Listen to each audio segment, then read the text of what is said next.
Hello everyone, MNC education welcomes you all. MNC education में आप सबों का बहुत बहुत स्वागत। In today's video session we are going to do general science.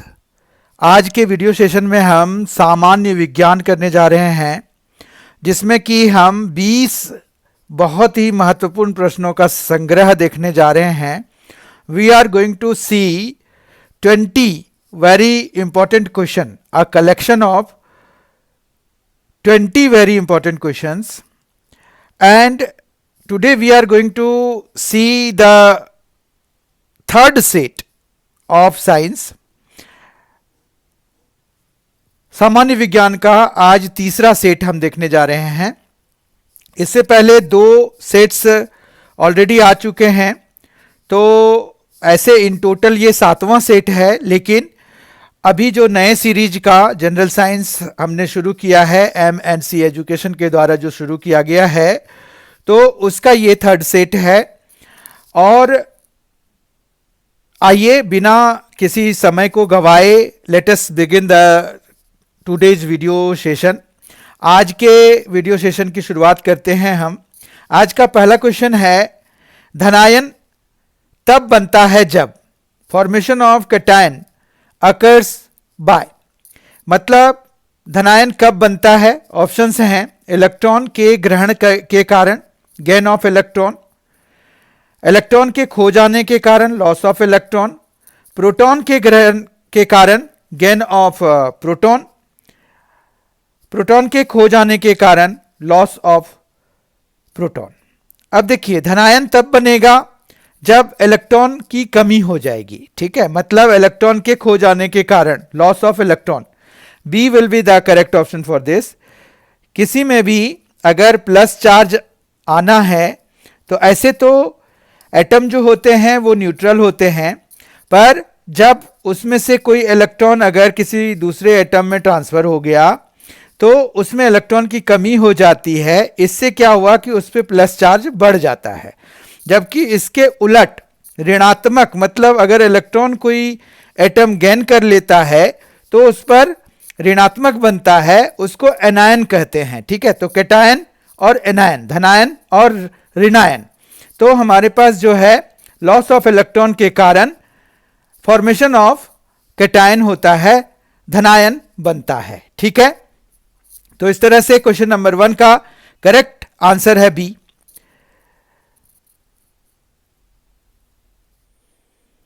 आज का क्वेश्चन नंबर 2 है, उत्प्रेरक की खोज किसने की? उत्प्रेरक, catalyst, who invented catalyst? Options are Berzelius, Rutherford, Lewis Kossel. तो कैटलिस्ट की खोज की थी बर्जिलियस ने। करेक्ट ऑप्शन है इसका A, Berzelius. Right. Question number 3, परम शून्य ताप है। परम शून्य ताप, absolute zero temperature is. Options are किसी भी तापमान पैमाने का आरंभिक बिंदु, किसी भी तापमान या तापमापन, ठीक है, तापमान पैमाने का आरंभिक बिंदु, initial point of any temperature scale. B है सैद्धांतिक रूप से न्यूनतम संभव तापमान, थियोरेटिकल पॉसिबल मिनिमम टेम्परेचर, वह तापमान जिस पर सभी पदार्थ जम जाते हैं, temperature at which all matters freeze, वह तापमान जिस पर सभी पदार्थ वाष्पीय प्रावस्था में होते हैं, temperature at which all matters remain in vapour state. तो इसका करेक्ट आंसर है सैद्धांतिक रूप से न्यूनतम संभव तापमान, theoretical possible minimum temperature. B is the correct option for this. परम शून्य, एब्सोल्यूट जीरो इज सैद्धांतिक रूप से न्यूनतम संभव तापमान, theoretical possible minimum temperature, theoretically possible minimum temperature. Question number 4, निम्नलिखित में कौन कठोरतम धातु है? Which of the following is hardest metal? सोना, लोहा, platinum, tungsten. Gold, iron, platinum, tungsten. तो इनमें हमें बताना है कि निम्नलिखित में कौन कठोरतम धातु है, हार्डेस्ट मेटल कौन सा है? तो सी ऑप्शन इसका करेक्ट हो जाएगा, platinum. Platinum is the hardest metal. ठीक है, क्वेश्चन नंबर 5 देखते हैं। निम्नलिखित में कौन सी धातु स्वतंत्र अवस्था में पाई जाती है? Which of the following metal is found in free state? कौन सी धातु स्वतंत्र अवस्था में पाई जाती है? फ्री स्टेट में कौन सी धातु होती है? गोल्ड, आयरन, एल्यूमिनियम, लेड, सोना, लोहा, एल्यूमिनियम, सीसा। कौन सा होता है इसमें, आपको यह बताना है। तो गोल्ड जो है वो फ्री स्टेट में मिल जाता है, बाकी सभी अपने ऑक्साइड्स के फॉर्म में मिलते हैं। आयरन ऑक्साइड भी मिल जाता है, एल्यूमिनियम भी ऑक्साइड के फॉर्म में, और लीड भी PbO के फॉर्म में मिलता है। गोल्ड ही है जो कि फ्री स्टेट में पाया जाने वाला मेटल है। तो विच of the following metal is found in free state का सही आंसर हो जाएगा सोना, गोल्ड। गोल्ड जो है फ्री स्टेट में पाया जाता है इन नेचर, राइट। कांच होता है, ग्लासेज, अति तृप्त ठोस, सुपर सैचुरेटेड सॉलिड, अति शीतित द्रव, सुपर कूल्ड लिक्विड, अति शीतित गैस, सुपर कूल्ड गैस, अति तप्त द्रव, सुपर हीटेड लिक्विड। आपको यह बताना है कि कांच किस तरह का पदार्थ है। तो ग्लास जो है अति शीतित द्रव, सुपर कूल्ड लिक्विड की श्रेणी में आता है। इसको बनाने के दौरान जो है बहुत तेजी से इसके जो लिक्विड फॉर्म है उसको ठंडा कर दिया जाता है। तो ये जो है फ्रीज होने से पहले ही बहुत ज्यादा ठंडा कर दिया जाता है, मतलब, तो इसीलिए ये सुपर कूल्ड लिक्विड की श्रेणी में आता है। ठीक है, तो कांच को हम अति शीतित द्रव या सुपर कूल्ड लिक्विड की श्रेणी में रखते हैं। ठीक है, क्वेश्चन नंबर 7, निम्नलिखित अधातु तत्व में धात्विक चमक होती है। Which of the following non metal has metallic lustre? किसमें कौन सी अधातु है जो कि धातु जैसी चमक रखते हैं या चमकते हैं? ऑप्शंस है सल्फर, फास्फोरस, आयोडीन, बोरॉन। तो इसका करेक्ट ऑप्शन है आयोडीन। आयोडीन एक्चुअली क्रिस्टलाइन होता है और इसमें चमक जो है मेटल के जैसा ही होता है, मतलब धातुओं के जैसे चमक होती है। तो मतलब ये क्या है, धात्विक चमक होती है आयोडीन में। ठीक है, फास्फोरस के साथ एक अलग कहानी है, दूसरी कहानी है, वो अंधेरे में हमें दिखाई देता है। ठीक है, तो वो एक अलग प्रक्रिया है, लेकिन यहां जो है आयोडीन करेक्ट आंसर हो जाएगा, क्योंकि आयोडीन में जो है क्रिस्टलाइन सॉलिड फॉर्म हो जाता है इसका। तो ये जो है नमक में भी मिलाया जाता है, और आयोडीन एक ऐसा तत्व है जिसकी कमी से ग्वाइटर नामक रोग होता है। ठीक है, तो नमक के साथ इसको कंज्यूम करने से ग्वाइटर होने का खतरा कम हो जाता है या समाप्त हो जाता है, इसीलिए हम आयोडाइज्ड नमक खाते हैं। ठीक है, क्वेश्चन नंबर 8 देखते हैं। 1 माइक्रोन में कितने मीटर होते हैं? 1 micron is how many metre? जैसे अभी देखिए जो पॉलीथीन बैन हुआ है तो उसमें जो है 50 माइक्रोन से ऊपर वाले अलाउड हैं। तो मतलब हमें 1 माइक्रोन का पता अगर चल जाए तो हम 50 माइक्रोन का भी पता कर लेंगे कि आखिर उसकी थिकनेस कितनी होनी चाहिए। ऑप्शंस हैं 10 to the power -4, 10 to the power -6, 10 to the power 4 और 10 टू द पावर 6। तो इसका जो करेक्ट ऑप्शन है वो है B, 10 to the power -6 micron. ठीक है, 1 माइक्रोन जो है 10 टू द पावर -6 मीटर के बराबर होता है। हाउ मेनी मीटर यहां पूछ रहे हैं, तो इतने मीटर के बराबर होता है, 10 टू द पावर -6 मीटर के बराबर होता है 1 माइक्रोन। ठीक है, तो 50 माइक्रोन जिससे ऊपर जो है, अभी अगर पॉलीथीन बैन हुआ है तो उससे ऊपर मतलब 50 into 10 to the power -6 metre वाले पॉलीथीन या उससे ज्यादा, कम नहीं उससे ज्यादा वाले अलाउड हैं। ठीक है, क्योंकि वो जो है उस तरह से हार्म नहीं करते जिस तरह से कि इससे कम, मतलब 10 to the power -6, 50 into 10 to the power -6 वाले मीटर से कम थिकनेस वाले करते हैं। ठीक है, तो 1 micron is equal to 10 to the power -6 metre के साथ जाएंगे हम। क्वेश्चन नंबर 9 है हमारे पास, निर्वात में प्रकाश की चाल होती है। Speed of light in vacuum is. हम सबों को पता है कि प्रकाश एक इलेक्ट्रोमैग्नेटिक रेडिएशन होता है, ठीक है।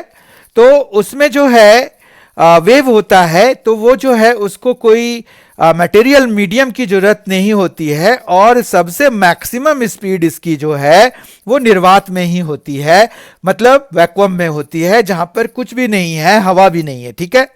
तो हमें यह बताना है कि निर्वात में प्रकाश की चाल कितनी होती है। Speed of light in vacuum is 3 into 10 to the power 5 metre पर second, 3 into 10 to the power 7 metre पर second, 3 into 10 to the power 8 metre पर second, 2 into 10 to the power 8 metre पर सेकेंड। और इसका करेक्ट आंसर है C, 3 into 10 to the power 8 metre पर second, ठीक है।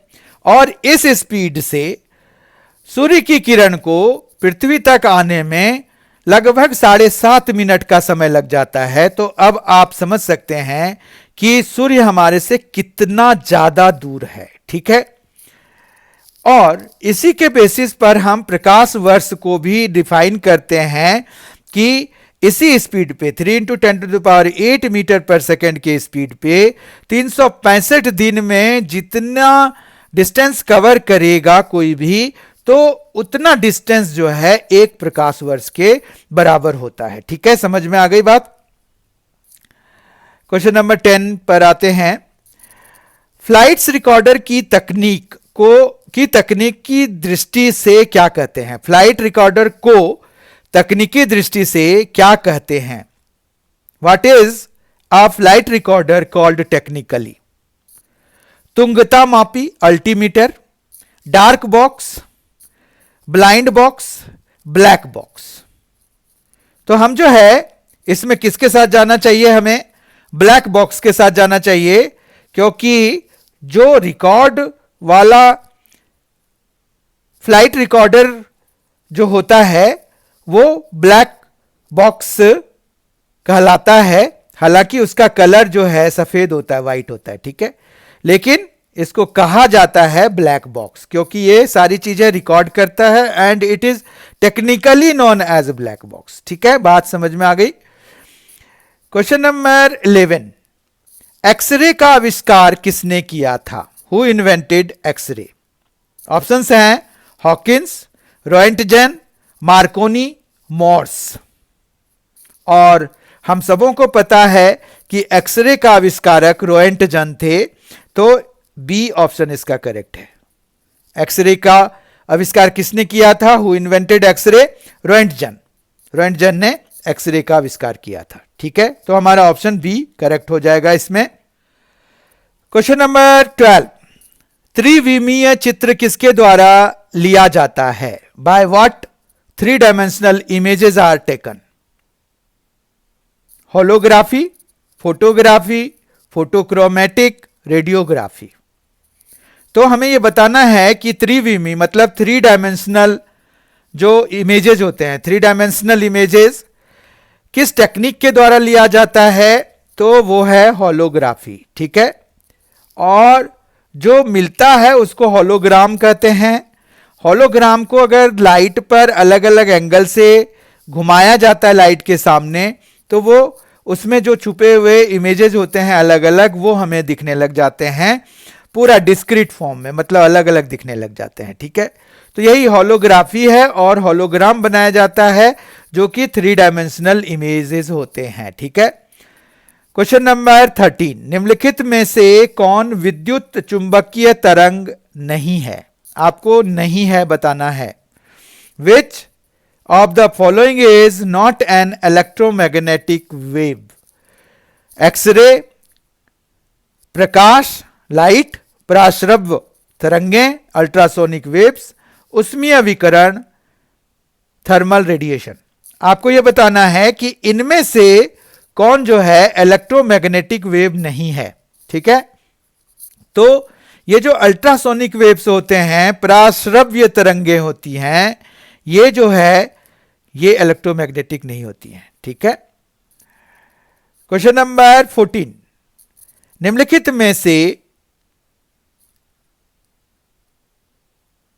ऋणात्मक आवेश होती है, किसमें ऋणात्मक आवेश होती है? निम्नलिखित में से किसमें ऋणात्मक आवेश होती है? In which of the following there is negative charge? X ray, alpha कण, बीटा कण, गामा कण। X ray, alpha particle, beta particle, gamma particle. आपको यह बताना है कि इनमें से कौन सा पार्टिकल या रे ऐसा है जिसमें कि नेगेटिव चार्ज होता है, तो वो आंसर है बीटा कण। बीटा पार्टिकल ऐसे होते हैं जिस पर कि नेगेटिव चार्ज होता है, हम सबों को पता है, ठीक है।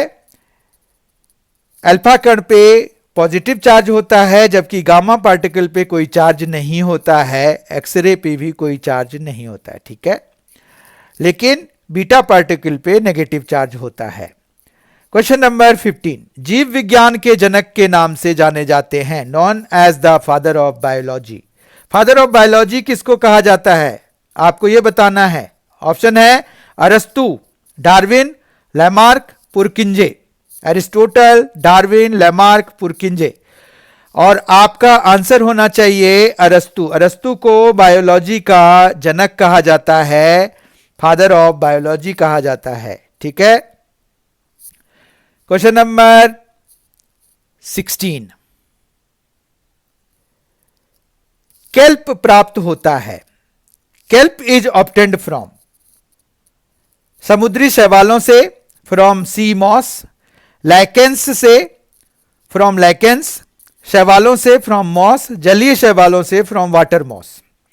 देखिए, ये जो केल्प होता है एक खास तरह का की घास है और बड़ा यूजफुल घास है। इसके राख का इस्तेमाल जो है बहुत ज़्यादा जगहों पे किया जाता है। इसका मेडिसिनल यूज भी है और फिर बेकरी इंडस्ट्री में भी है, टूथपेस्ट बनाने में भी केल्प का इस्तेमाल होता है, ठीक है। तो आपकी शुरुआत जो सुबह की होती है वो केल्प से ही होती है और वो जो है समुद्री घास, समुद्री शैवालों से बनाई जाती है, उसके राख से बनाई जाती है, ठीक है। तो समुद्री शैवालों से ये प्राप्त होता है, इसीलिए इसमें सॉल्ट की मात्रा होती है, ठीक है, क्योंकि समुद्र है तो समुद्र से जो भी चीजें निकलेंगी उसमें थोड़ा सा नमक का अंश तो होगा, ठीक है।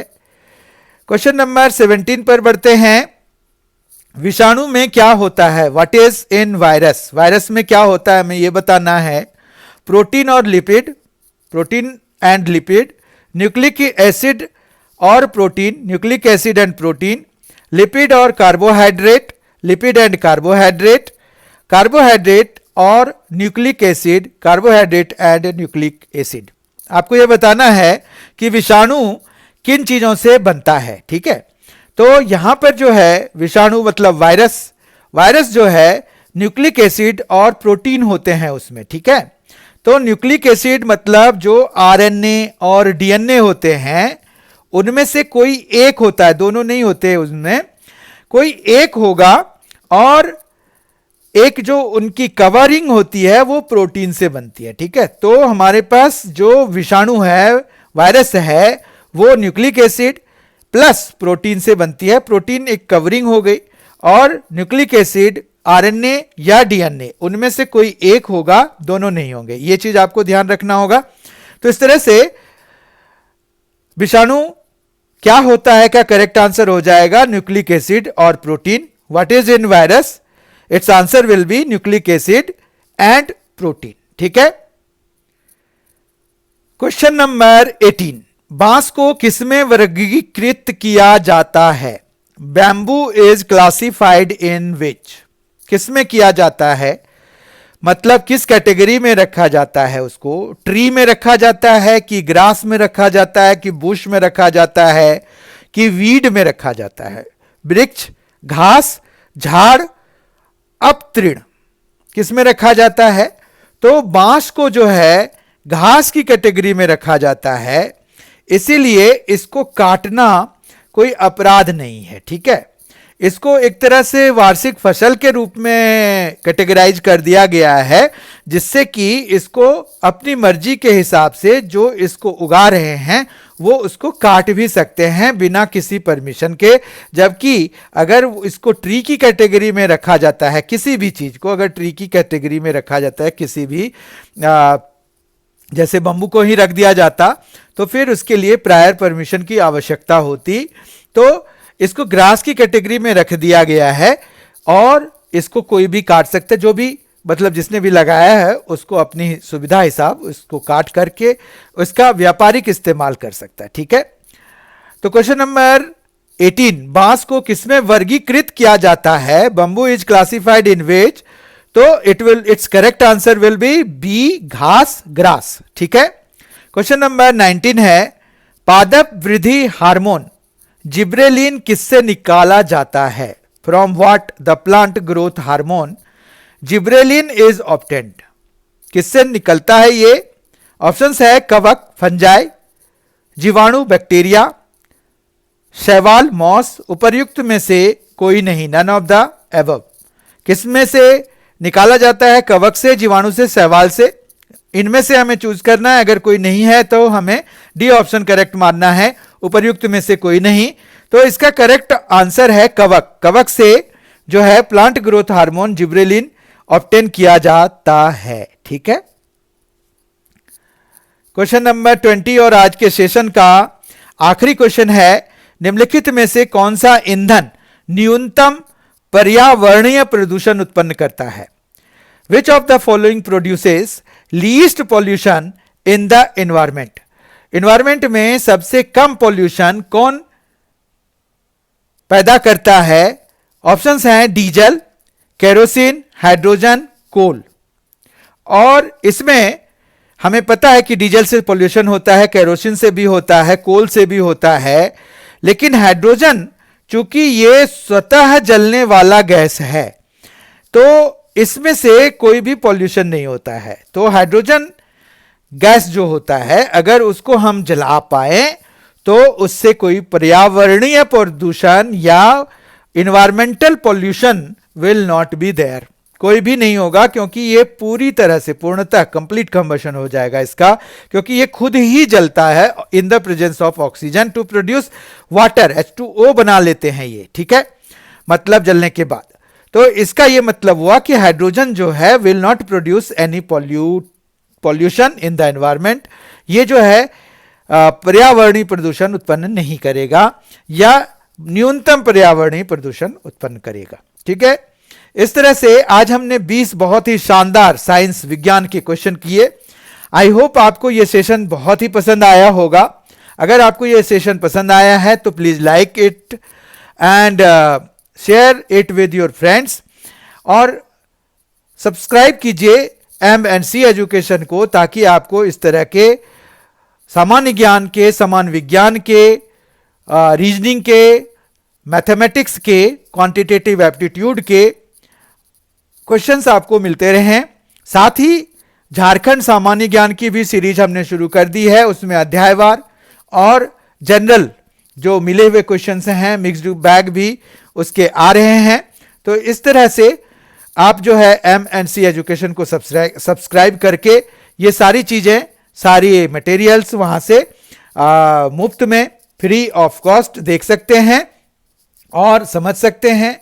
यह आपके लिए बहुत ही ज्यादा बेनिफिशियल होगा। मैं आपके सामने में इस सामान्य विज्ञान का 4th सेट लेके प्रस्तुत होऊंगा। इस बीच में बहुत सारे और वीडियोज आ जाएंगे, क्वांटिटेटिव एप्टीट्यूड के आ जाएंगे, सामान्य ज्ञान के आ जाएंगे, जनरल नॉलेज के, उसमें करंट अफेयर्स के भी कुछ क्वेश्चंस होते हैं, तो वो मिक्स्ड बैग होता है। उसके बाद जो है क्वांटिटेटिव एप्टीट्यूड, फिर रीजनिंग और फिर मैथ्स के भी 11th और 12th क्लास के भी वीडियोज आ जाएंगे और फिर हम जो है साइंस के वीडियो के साथ आपसे फिर मुखातिब होंगे। तब तक के लिए thank you so much for being with us. Thanks a lot. Enjoy yourself. Be very well prepared for any competitive examinations.